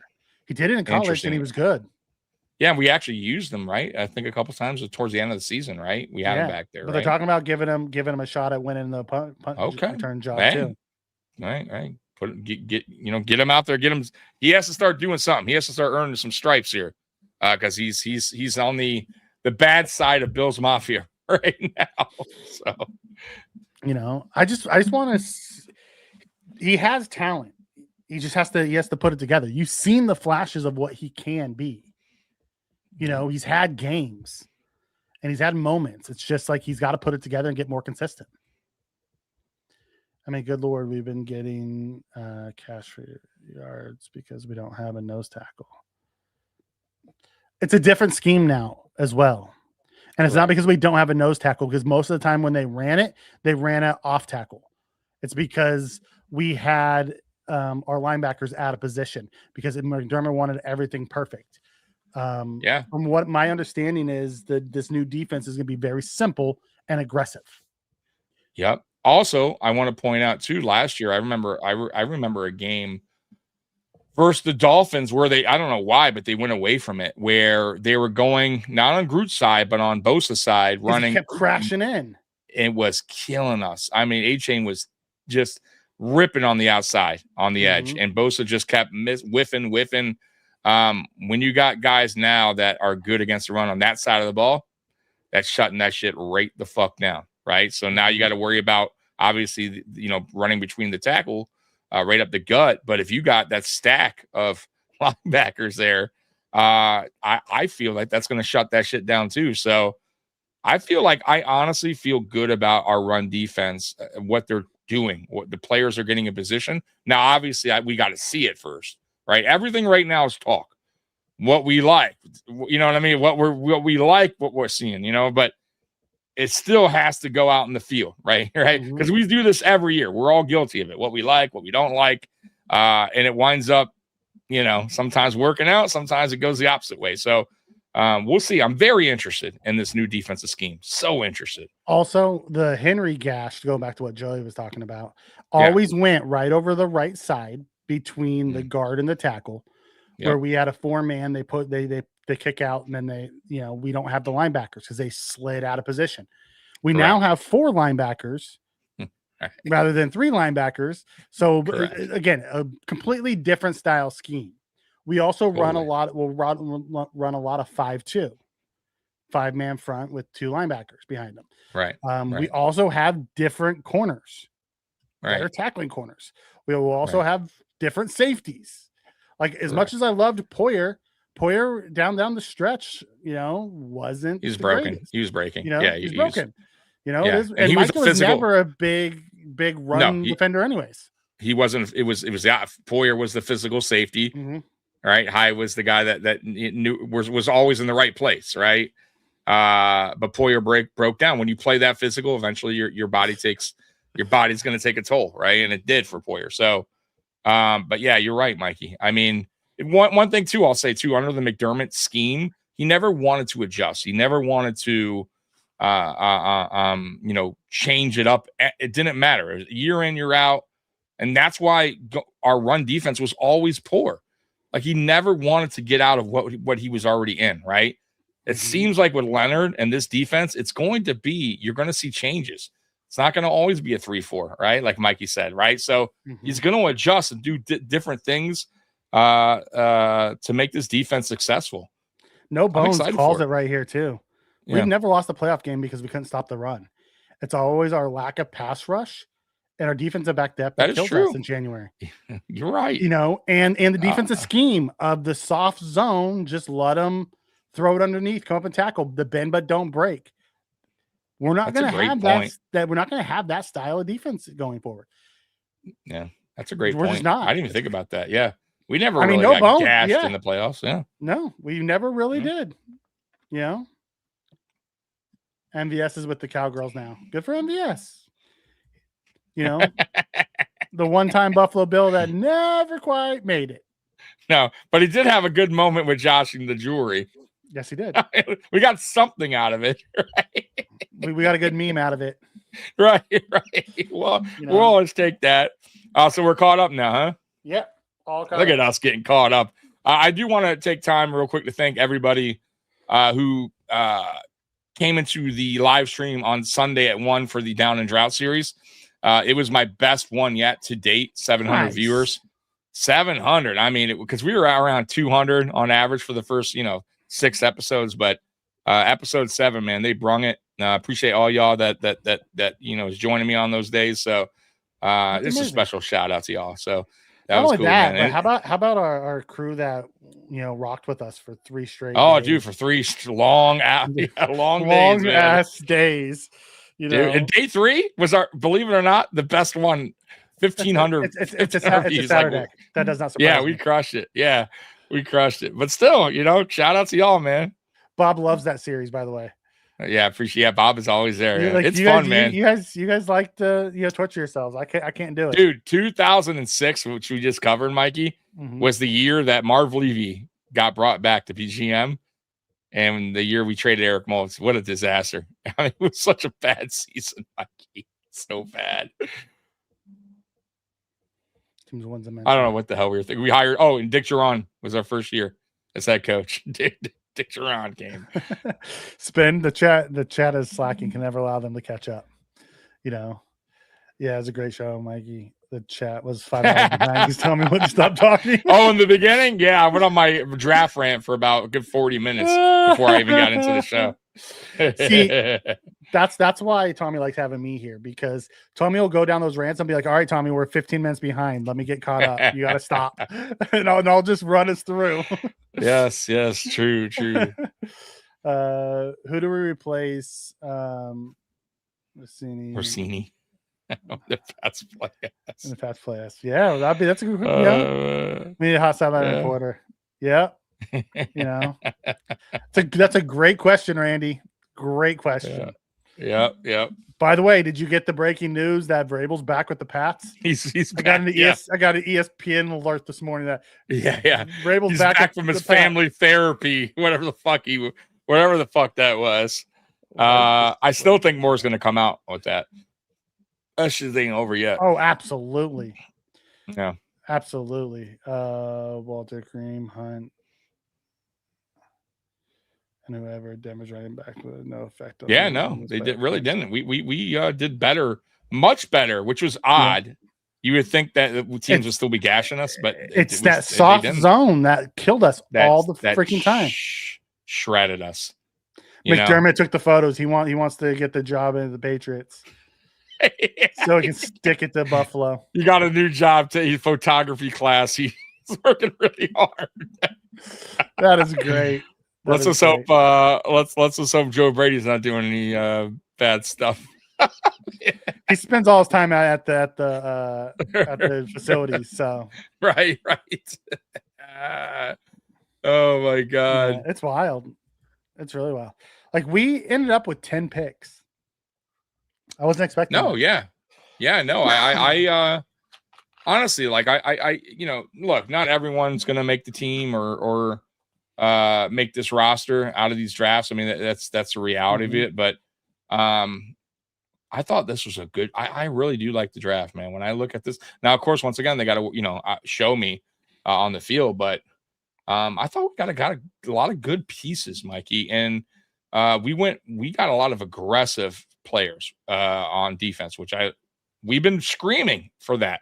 All right, Mike. I mean, for the longest time, we wanted an aggressive style defense, guys that are going to bring it. We've been wanting that. We wanted a more, a newer version, right? So the newer style. Yeah. McDermott runs a very 90s, early 2000s style of defense. Correct. We wanted to get more current. Jim Leonard's going to bring a current style defense. You're going to see games up front again. Like, McDermott didn't run games. Like, when Hoyt showed up, he ran games for that 7 quarters. And then second Hoyt left, he stopped letting someone call the defense and run the different games. It's like, I never understood like what he was doing. Yeah. And you know what I like about this too? This coaching staff, and I talked about this on Sunday, I believe, but McDermott, I don't feel like he ever trusted in his coaching staff. I really don't think he did. I think I never trusted anybody. I mean, in the beginning, I think he had to because he was a new coach. So when Dable was hired, right? That's why Dable, he didn't fire Dable, right? Dable was a proven coach in this league. You know what I mean? He was around for a while. But I feel like once those veterans left, and Dable and Frazier, and he had his hands on these younger coaches, I don't think he was willing to trust any of these guys. And that's why he had his hand in the cookie jar on both defense and offense. But my point is, with this new coaching staff, Joe Brady, I don't think he's the kind of guy. I mean, at least I don't think so now. That's going to step in and tell, Leonard what to do, or hey, you need to do this, or even with Carmichael. Like, I think I truly believe this is going to be a group effort.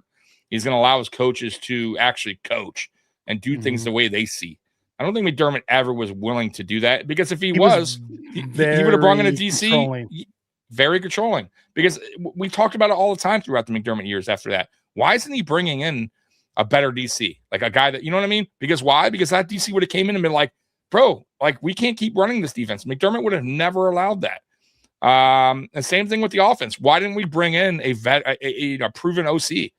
It wasn't going to happen. So I like this. I like this movement. I like that all these coaches are going to get an opportunity to do things the way they see fit. And that's what got me excited as well, man. We got a lot of youth, and then we do got the veterans in John Fox and Carmichael, which I think are going to help out a lot too. Walter, we'll still stop the run. The plan is that everyone they drafted is to stop the run. We just didn't draft a big 2-gap nose plugger, but we already have 2 of those on the roster in Mathis and Luge. So I don't think that, also of those guys, only about 20% of the time would they be on the field. So I'm actually going to pop this up real quick, Mikey. Okay.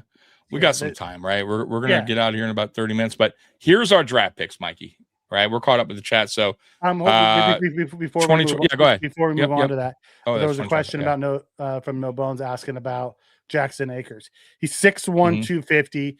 He's tight end / fullback, very Reggie Gilliam-ish in that way, except he's better offensive weapon. He's a better skill position player than he was just a special teams player, but he's going to play all 4 special teams and be the Gilliam replacement. Correct. So the players we drafted, right? So we go with Parker first, right? TJ Parker. So like we said before, we go to TJ Parker. Here, Parker, TJ Parker. Oh, I said Darian Parker. So TJ Parker, sorry. Who the hell is that guy, right? TJ Parker, where is he? Man, Mikey, where is TJ Parker? Oh, right there, Clemson. All right. So 6'4", 263. What's his strengths, Mikey? He's power. It's power to speed rush. Really good run defender, but has pass rush's abilities. He gets a little bit out of control at times. Needs to work on a counter. He's very much a long arm type of guy, but he has a really good double swipe pass rush move. But he needs to learn a few more, grow his skill set in the pass rush. But he's an elite run defender at college level. Exactly. And that's what I like about him. He's towards the top of that as far as against the run. So who's the other guy you want to look up real quick on the draft profile on our team? IGB. Okay. So let's look up IGB. And it's Davison, IGB. Yeah. Such a tough name. I had to copy paste it. So here's IGB, 6'2", 190. Right. I think they can actually. He's probably going to gain a little bit more weight on the NFL level, but that's me. I think they all will. There's his overall rating. I mean, tackling 77 for corner, run defense at 89% is fantastic. Right. It's fantastic. His run defense is actually better than his coverage. Right. That's what I'm trying to tell you. Physical against the run. He was a 4-star recruit coming out. Go yep. up. Sorry. Yep. Right there. Player comparison. All right. Denzel Burke, Ohio State. Tyson Campbell, Georgia. Mekhi Gardner, LSU. I don't know. And then there's his strengths. So length of physicality at the line. Charge receivers off their intended release. So he's very physical at the line. We know this. That's why he probably got some holdings early on. He corrected that. He attacks the catch point with active hands and forces receivers to finish through contact. I watched a couple plays, Mikey. The dude, there was a play he did in the end zone where, man, he got an interception. It was unbelievable. If you guys haven't watched it, go watch it. He could play the ball really, really well. And on his weaknesses, hips are a little tight. When he has to flip and run with the shiftier receivers at the stem, still defaults at grabbing late in the rep. We're mitts in practice to curb it, but that's fine. Because if you look at 2025, it was way different than 2024. So that tells me he's worked on that. Look at Randy's comment here as well. Yeah, he's actually a Buckeye fan. He says he has a lot to prove. He said he did get better with the pass interferences, but it seemed like the quarterbacks picked on him a lot because he guarded the best guys. So there was a lot of wide receivers that dropped balls that he took credit for him. But that's everybody, Correct. And I love this comment from Spin. Parker's floor is better than AJ Epinesa. Yeah, I'll take 100%. I'll take his floor is a better AJ. Yeah, he's better than AJ Epinesa. He is. I'm saying, for me. If his floor, the worst that we get is he's a better version of AJ Epinesa, I'll take it. Correct. I'm with you. It was also a second round pick, and his ceiling was AJ. Mm-hmm. They want you to do Kilgore next. Kilgore? Okay, let's look up Kilgore. All right. It'll be interesting to see also what Jim Leonard and some of the coaching staff can do with IGB as well, and see how they can help him get better in this scheme. All right. So here's Kilgore. So 6'1", 210. Let's see here. There's his. Oh, by the way, too, a lot of these guys we drafted run really good 40 times. They're all really fast. They all got speed, and they're all aggressive. The worst one that's for the ROS is IGB. Yeah. And his wasn't even bad. But it wasn't bad. Everyone else is like a 9.2 or above. Yep. Here's his rating, guys, if you want to see his overall rating. All right. Tackling is 79, which is okay. Run defense is 86. Good. Coverage is 72. Okay. Zone, man. Which is fine because he's going to be a safety for us. Correct. There's the players he compares to coming out of college. Okay. I love Sean Wade coming out. I loved Sean Wade coming out. And he's up there as well. There's the draft strengths. If you guys want to read his strengths, his outstanding run defender. Oh, what do you know? Right. Runs and takes on blocks, fills the gaps, and arrives with force near the box. I'm telling you guys, he's fast. He can hit. Like most of these guys we drafted have very similarities what they're looking for, especially against the run. That tells you a lot. Watch the Missouri tape, 10 tackles, constantly shedding blocks and arriving at the ball carrier first. So the dude is at it, man. He knows where to be. Long arms and full wrap when he closes on receivers after the catch. Finish tackles with conviction. So the dude, he's a missile. I want to hit Walter's comment here. Yeah, go ahead. He said that's a low bar. Epinesa was a disappointment as a second round pick. See, we see that different, Walter. I don't think Epinesa was a disappointment. I don't either. You got 7 years out of him. He was a rotational edge. You're not going to hit home run. You're not going to hit home runs on every one of those picks. I think, and this is where we can agree to disagree on this. And how you feel about this is I completely am okay with. You got to feel how you got to feel.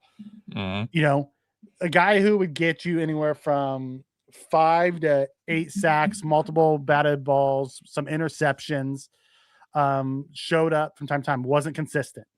If that's the guy's floor as a second round pick, I'm good with it. Yeah. I don't think he was a disappointment at all. I don't either. He was a large defensive end that probably fit better to a 3-4 than a 4-3 that the coaches instantly messed with and made him lose a bunch of weight. Yeah. That didn't fit his game anymore. Yeah. I'm with Mikey. So here's the deal. When he came in 2020 as a rookie, second round draft pick, Sean McDermott and staff fucked him up. Like Mikey said, made him lose weight. It just was, they admitted it actually after that season. And it's very tough for a player, even boxers, like to go up and down in weight. It fucks you up. It really does. Physically, it kind of gets you. So he blossomed in 2022. 6.5 sacks. Remember, he's a rotational. 6.5 sacks in 2023. And this is why he got an extension. And then in 2024, 6 sacks. 2025 is where I felt like last year he declined a little bit. But he still had his moments. And I'll say this too about him. In that 3-year span that he was 6.5, 6. The dude was batting balls down. He was making plays. He made a couple really big plays for us, actually, that I remember, that led to interceptions or fumbles. Like, so I don't agree with the bad. That was a bad selection, round 2 pick. And I also think AJ Epinesa is a player that's going to be in this league a little bit. So that you have to take in consideration as well. Yeah. And 2 things can be true. I do agree with you on that, Walter. He definitely was a fine rotational player, but you don't generally expect a 2nd round pick as a rotational player. Guess what? All McDermott's, guys were rotational players. Right. That is the truth. That very true. If you wanted that 2nd round pick to be a starter, because he never really started, they always brought someone in over the top of him. So he was always a backup guy. So if you expected that 2nd round pick, if you want to call him a disappointment from he never took a hold of that job and was a starter, okay, I can give you that. But I also don't think he fit that scheme and how he was drafted and what they asked him to do didn't fit his skill set either. So I don't know. I don't want to just put that on him. But you're right. I do expect a 2nd rounder to be a starter, like Torrance. I agree. I'm with you. At some point. Yeah. So if you from that perspective, it was a disappointment that he never became a starter.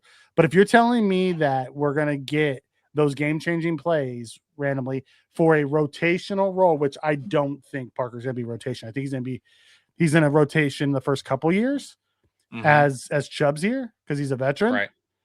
But I do think that Parker will end up being a starter for this team. I do want to mention this, though. I get the point, and eventually you do expect your round 1, round 2, round 3 to be starters. Really, round 1 and round 2. Round 3. But I'm just saying, like 3 is but still you contributor, but could be a starter. But fine, let's say round 1, 2. Let's be fair, okay? It doesn't always happen out the gate, though, right? And I feel like some people miss that. So I'll give you an example. I'll give you a prime example. James Cook wasn't a starter for 2 years. Yep. He was behind Devin Singletary for 2 years. So what is James Cook now? He's a starter, and he's a damn good one. But he wasn't starting out the gate. So, there's players also on our team that wasn't a starter that winded up being good down the road, right? Like perfect example, like I told you, was Eric Moles. He didn't get his shot until 3 years into his career. So now some players come in, Mikey, right away. They're starters right away, right? Osiris Torrance, he got the gig right away, 2nd round, right? Who else was our 2nd round? And I'm trying to look back. I think that's part of what he was talking about. That's what he Deion said, Dawkins, was a starter right away, right? That's what he meant, though, is he never took a hold of that starting job. No, and I agree. Yeah. I agree. He should have. That's my point. At that point, if you want to say that it was a disappointment because he never took the starting job. But if you're telling me the floor is his floor, the worst you're going to get out of TJ Parker is he's Epinesa. Like that's the worst you're going to get out of him. Okay, sign me up for that all day long. Because even though I was frustrated that he never took that on, he still made plays and he was still a productive member of this team. We got multiple years out of him. Right. But you're telling me that's his floor. That's the absolute worst you're going to get is a better version of AJ. I'll take it. Exactly. Yeah. AJ wasn't trash is what Mikey's trying to say. He still had some production.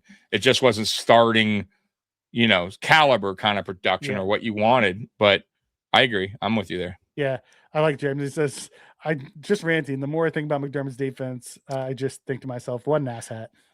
And you know what McDermott did a lot too? When I think some players may have liked it, but I think a lot of players on the defensive line were like, bro, he rotated a lot of these starters out.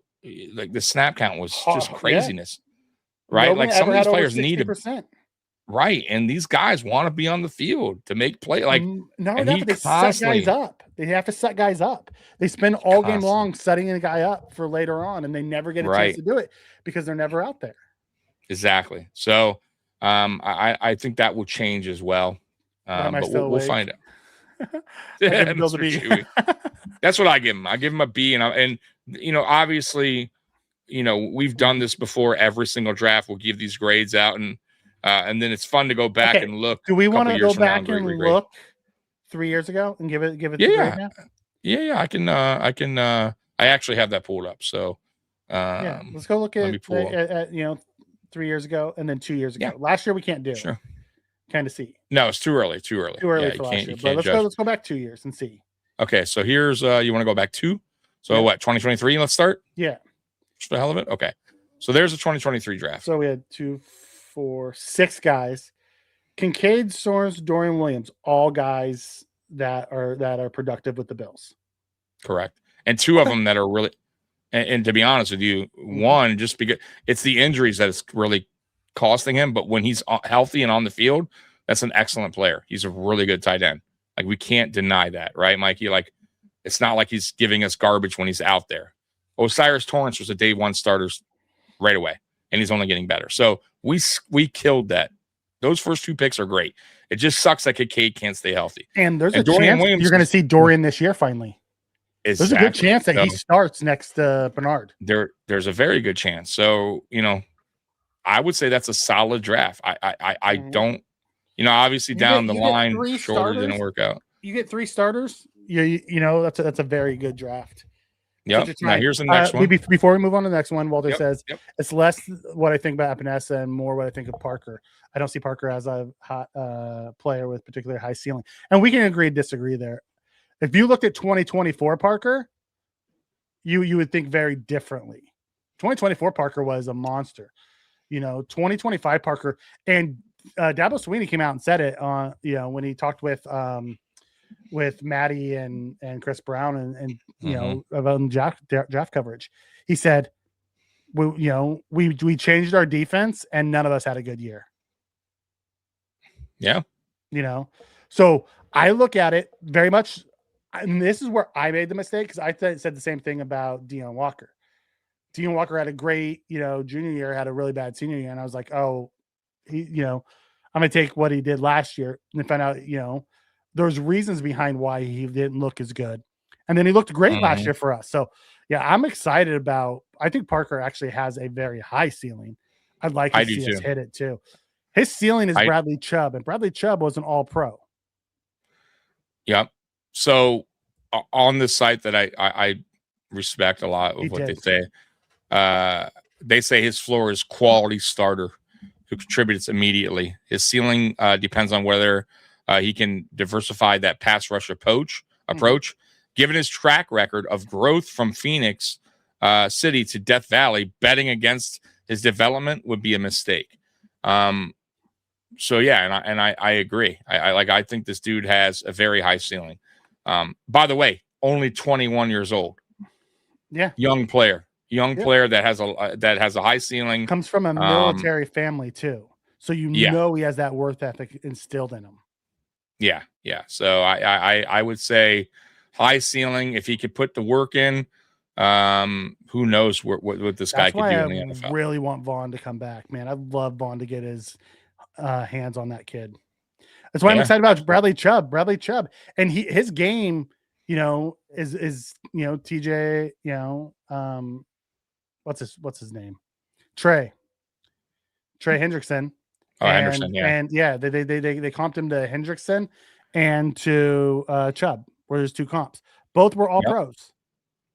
Mm-hmm. So yes, Alex Austin did start for the Pats.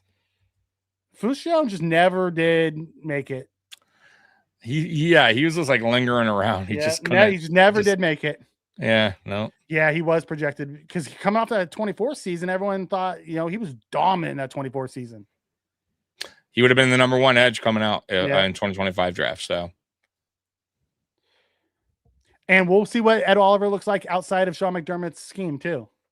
Correct. Maybe Leonard opens up and you see more of what we saw in college for Ed. You know? Yep. You have to remember, Sean McDermott had a very vanilla scheme. There wasn't a lot of, tricks Really up front. No, he didn't run a lot of like exotic looks, right? Or aggressive looks. Or aggressive looks. Like, you didn't see a lot of linebacker blitzes, which I thought was a huge mistake because we had linebackers that could get to the quarterback. We very rarely used them in that spot. We didn't do a lot of those. You know what he did a lot, which frustrated me? He did a lot of safety blitzes at times. And it's like, dude, you got two linebackers that are more than capable of getting home. Like, every time you sent Matt Milano, bro, or Bernard, they got home almost pretty much every time, bro. But he never sent them. Never sent them. I just don't understand it. TJ Sanders is gonna be way better in this aggressive scheme. I agree. I'm excited for him too, because I see the upside with him. I still believe in Sanders. I do. We'll see what happens with him, but yeah, Clemson had a really bad year. They did. Really bad year. Yep. What's your take on Aker? I don't know much about him yet. I haven't not looked into him at all. Chewy. I need to do some work on Jackson Akers. But I will. So I'll look into him and figure it out. That's a 2024 draft. Oh, so obviously the Coleman one is tough. Cole Bishop hit. Obviously the star, right? The star. We don't know. It's incomplete on Carter because he's been hurt. Yeah, I don't know if that's going to work out, to be fair, to be honest with you, but it is what it is. Ray Davis is a good special teams, and I don't think he's not a bad running back either. No, I still feel like that's a hit. Yeah. In the fourth round, he's an all-pro returner. You take it. And he's a decent backup running back. I don't mind him. Everybody else, SVP is still questionable. I have no idea what's going to happen there. Grable, the 5th. Solomon is a guy that you never know what's going to happen with. SVP, Clayton, all guys who are still on this team that are depth guys. You can't complain about that for day 3. Nope, can't. Nope. I would say if I'm giving it, I would say 2023 grade is probably B+. Yeah, I'm with you. Yep. And if Kincaid's healthy this year, it could get into the A. This one I would probably say is a B-. Because really the only one that's hit so far is Bishop. Correct. Yeah, I'm with you on that one. Let's hit that super chat. Yep. Let me get back into that. Let me remove that. Let's hit that super chat. Thank you very much.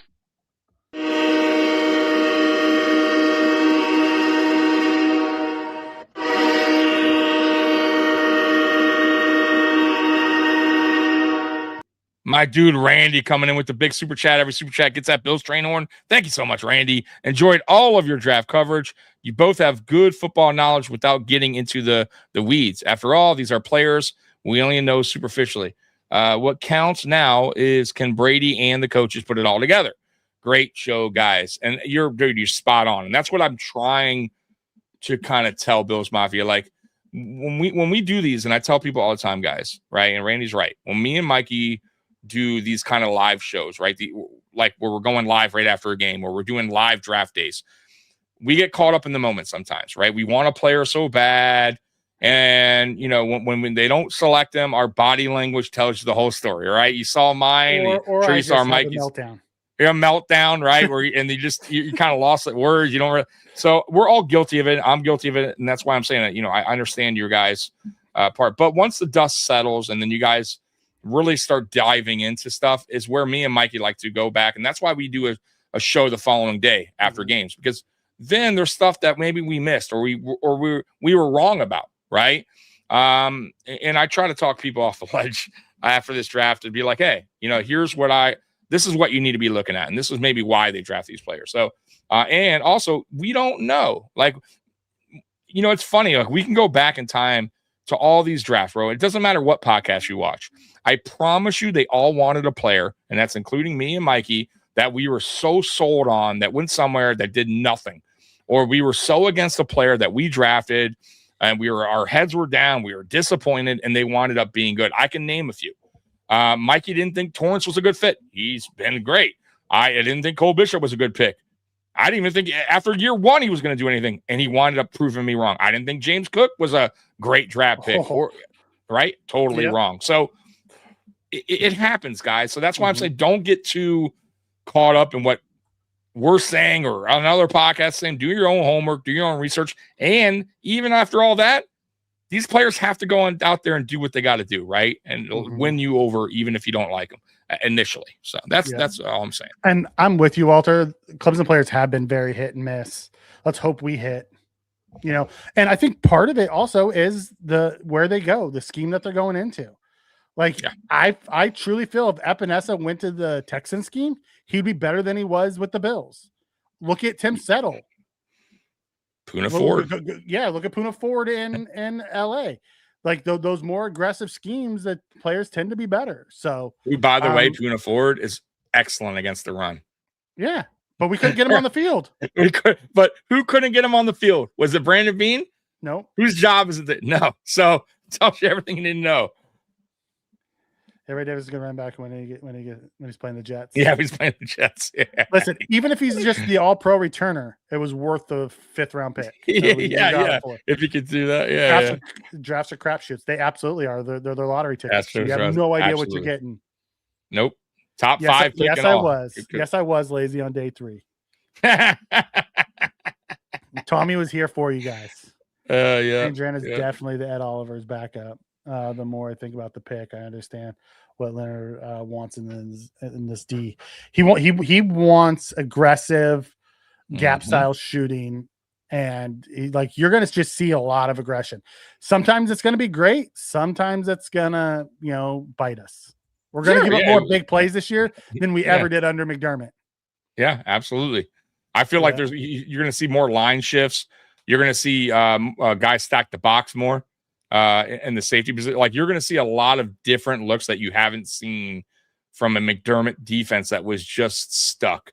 And there was no change. It was broken, in my opinion. And that's why it just got worse and worse and worse through the years. It really did. Like, it didn't start that way, Mikey. Like, I'll give him his dues. The first 3 years, that defense was pretty damn solid. I'm not going to lie. But then they got older. And then it got older. He also, the first 2 years, you have to remember, he also had Kyle Williams, who called all the games up front. So once Kyle Williams retired, he didn't bring in another guy to call the games, and then he just stopped doing them altogether. Yeah. Because Kyle Williams and Zoe retired. Yeah. And we never got another guys like that, and it got very vanilla. Very vanilla. Thanks, No Bones. Have a good night, brother. Just to think, we almost didn't draft Cook. If J.D. McKissick back out. Yeah, absolutely right. I think that's it for the night, Mike. Any last words? I've gone back and looked at it. IGB still that one I question. I'll have to see how it plays out, which is understandable. Yep. At the end of the day, in Bean I trust still. Yeah. Loved what he did on day 3. Thought he got a lot of day 2 players on day 3. So can't hate at that. And let's see what we do and put this together.